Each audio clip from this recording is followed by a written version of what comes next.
Hola a todos. En este Wikiring les resumiré un artículo académico escrito por el profesor Rogelio Pérez Perdomo de la Universidad Metropolitana en Caracas y la Universidad de Stanford, muy interesante, llamado Legislación, Estado y Derecho bajo la Constitución de Cúcuta.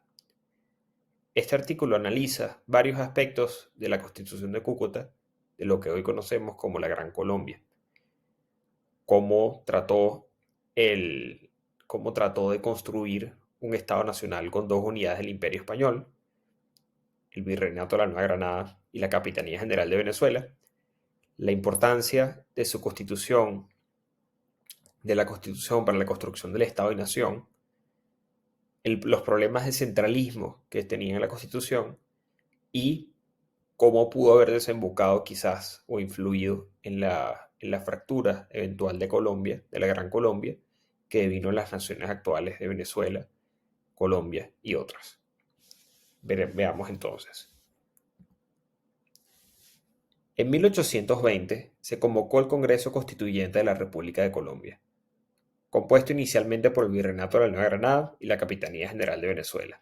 Se reunió en mayo de 1821 y la Constitución se aprobó el 30 de agosto del mismo año.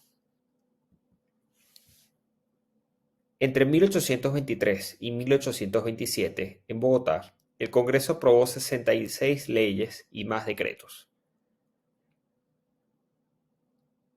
Es importante entender que los conceptos de constitución y leyes tenían un significado distinto al actual a principios del siglo XIX. Eso lo veremos a lo largo del video. Había varias circunstancias del momento que dificultaban configurar un Estado y consolidar una nación, cuando en realidad no había antes unos conceptos de nación como los entendemos hoy.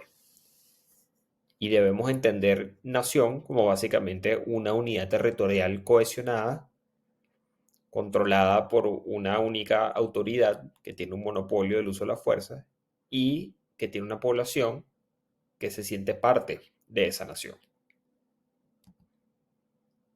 Veamos cómo la Constitución de Cúcuta abordó el gran reto de constituir a Colombia. En ese momento, el Congreso Constituyente se consideraba el poder supremo del Estado y por consiguiente tenía una gran responsabilidad. Era importante la redacción de la Constitución. A principios del siglo XIX no había concepto de naciones distintas en América. Había una distinción entre americanos como una nación, o como españoles, entre españoles americanos y españoles peninsulares. Y el Congreso de Angostura de 1819 fue un precursor importante del Congreso de Cúcuta. Las 10 provincias venezolanas correspondían a la jurisdicción de la Audiencia de Caracas y la Capitanía General de Venezuela. Pero algo interesante es que participaron dos delegados de la provincia neogranadina del Casanare. Entonces no había conceptos fuertes de nación venezolana y colombiana. De hecho, una canción de 1811 que luego se adoptó como el himno nacional de Venezuela, llamada Gloria al Bravo Pueblo, habla de la América libre como una nación, no habla de Venezuela específicamente. Entonces, de nuevo, entendamos esto, que había identidad de españoles americanos, criollos, frente a españoles peninsulares, pero no de naciones particulares en América, al menos no todavía. En la Constitución de Angostura se aprobó el 11 de agosto de 1819, apenas 4 días antes de la batalla de Boyacá, que fue en la que triunfó el ejército patriota en Bogotá, eh, y determinó la huida del virrey del virreinato de la Nueva Granada, Sámano. Y en ambos ejércitos participaron indistintamente venezolanos y neogranadinos. De hecho, en las campañas de la Nueva Granada en 1810 participaron venezolanos y hubo neogranadinos que participaron en la campaña admirable liderada por Bolívar en 1813. Antes del Congreso de Angostura, es significativo que Bolívar mismo se identificaba como jefe supremo de la República y capitán general de Venezuela y de la Nueva Granada. Entonces, la participación de neogranadinos en la liberación de Venezuela y viceversa no se vio como miembros de las poblaciones locales como ejércitos ocupantes. No había gran distinción entre neogranadinos y venezolanos. Eran al final distinciones administrativas dentro de los mismos reinos de ultramar españoles.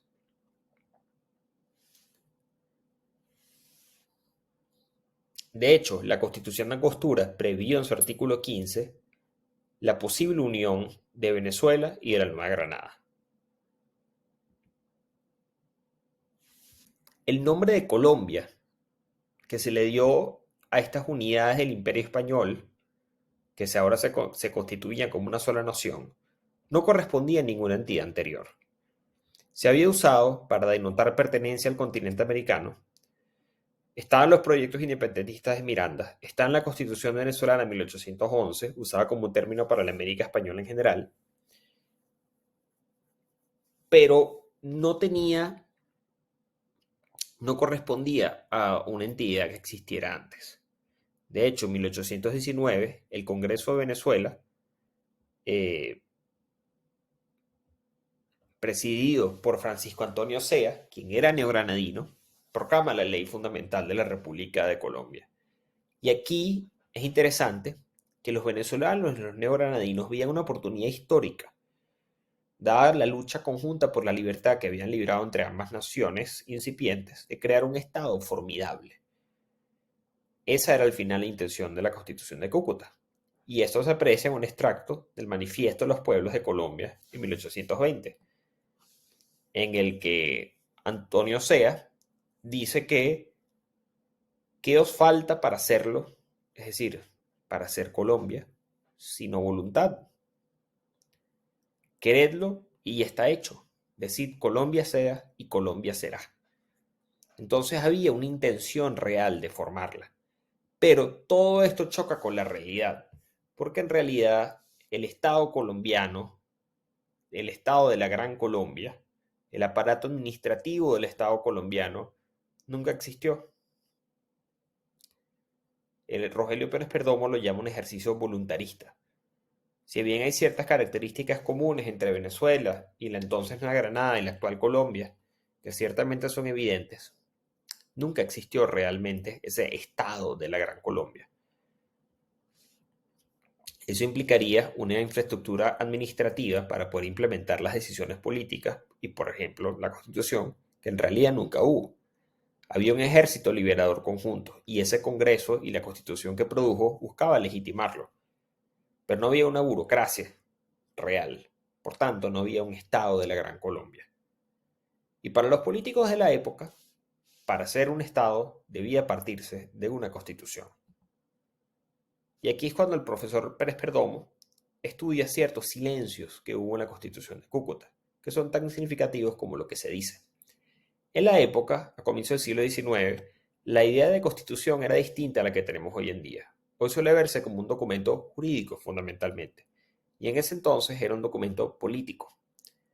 ¿Por qué? El derecho en la época era el derecho civil, era el corpus iuris civilis de Justiniano, en la tradición jurídica romano-canónica. No era el derecho público que conocemos hoy en día. El derecho público y constitucional desde el que solemos aproximarnos a las constituciones son unas invenciones recientes del siglo XIX. Entonces, en paralelo a que se buscaba crear un Estado, esa constitución buscaba, pues, habría que integrarla al derecho. Establecía ciertas cosas obvias y fundamentales, como el hecho de que Colombia era una nación libre, independiente, independiente del Imperio Español, la organización de los poderes públicos, pero en lo que Pérez Perdomo se centra es las cosas que no trata, los temas en los que calla. Uno de ellos, y muy, muy importante, es el de la esclavitud. Si bien reconoce implícitamente al hablar de hombres libres que la esclavitud existía, no se pronuncia sobre ella. Y no porque no se discutiera, hubo muchos debates, era un tema polémico. Pero frente a la posición del Congreso de Angostura, que era más bien abolicionista y más liberal, la Constitución de Cúcuta era, y el Congreso, que reflejaba al final el Congreso de Cúcuta, las posiciones del Congreso de Cúcuta era más conservadora y buscaba preservar ciertos derechos de propiedad. Esto irritó muchísimo a Bolívar, quien lo frustraba esta negativa por defender la abolición de la esclavitud. Por otro lado, no se pronunció la Constitución sobre los hijos, los pardos y los hijos ilegítimos. Eh, Personas como estas eran muy discriminadas en el régimen estamental de la sociedad colonial tan estricto que reinó durante siglos en estas tierras. Pero en este caso, este silencio no los perjudicó porque se interpretó por las autoridades más bien favorablemente hacia ellos y se redujo la discriminación hacia ellos. Por otro lado, si bien usualmente las declaraciones de derechos en las constituciones son importantes y están en un primer plano, y en la constitución venezolana se privilegiaba, está en primer plano la declaración de derechos, la declaración de Cúcuta era una declaración brevísima, diríamos coloquialmente chucuta, al final, y menciona derechos de propiedad, debido proceso judicial y otros más, pero no ahondaba mucho en las libertades ciudadanas. Era mucho más atenta a la propiedad y al orden, mantenimiento de la propiedad y del orden. De nuevo, esta era una constitución más conservadora. Y por otro lado, había un silencio sobre el muy importante tema religioso, porque ahora que ya no estamos dentro de una monarquía católica, ¿qué hacer con Dios en la República? Y había que tomar en cuenta la posición de la Iglesia. Era muy importante, porque la población era toda católica y no podía obviarse esto. De hecho, habían habido intentos ya, como los de Juan Germán Rocio, en su obra El triunfo de la libertad sobre el despotismo en 1817, de desvincular la religión de la monarquía. De hecho, la República se abrogó en una ley de 1824 el derecho de patronato que había sido ejercido por la corona para controlar las autoridades eclesiásticas. Entonces, no podía ser un Estado confesional, pero también tenía que ejercerse cierto control sobre la iglesia. No se le podía dar rienda suelta. Por último, es importante entender el centralismo que caracterizó a esta constitución. Las constituciones distribuyen el poder político geográficamente y funcionalmente. Y funcionalmente es en las ramas del poder público. Y aquí se dividía en tres ramas que eran las que se consideraban que podían existir a principios del siglo XIX. El Congreso, el presidente y los tribunales. Entonces esta era en teoría una república popular representativa. Y lo fue porque se hicieron elecciones, pero al final era muy centralista. Y esto causó una gran frustración, una característica que algunos autores llaman casi monárquica, un gran centralismo que precipitó la ruptura. Una brecha inabarcable entre las promesas de libertad, propiedad y progreso en un país enorme, tan descentralizado, sin comunicaciones entre sí. No era fácil estructurar el Estado y consolidar la nueva nación. Y esto nos lleva al papel de los abogados. Para manejar un Estado es necesaria una élite política. Los abogados eran ideales porque se instruían en la época en latín y en elocuencia, en el derecho romano y todos los derechos que se estudian en la época. De hecho, había grandes debates entre cuáles eran los planes de estudio que debían seguir los abogados en la Nueva Granada, en la Gran Colombia actual, versus en Caracas, donde era más conservador. Y el profesor Pérez Perdomo adelanta al final de este ensayo una interesante hipótesis. Quizás una razón que puede explicar la fractura de la Gran Colombia y el fracaso de ese proyecto es que la élite intelectual que la sostendría no se interrelacionó. Por ejemplo, en Brasil, todos los abogados se formaron juntos en Coimbra, se relacionaban y se conocían, mientras que en la América Española se formaron en distintas capitales en donde había universidades y audiencias. Estas élites políticas e intelectuales no se comunicaban.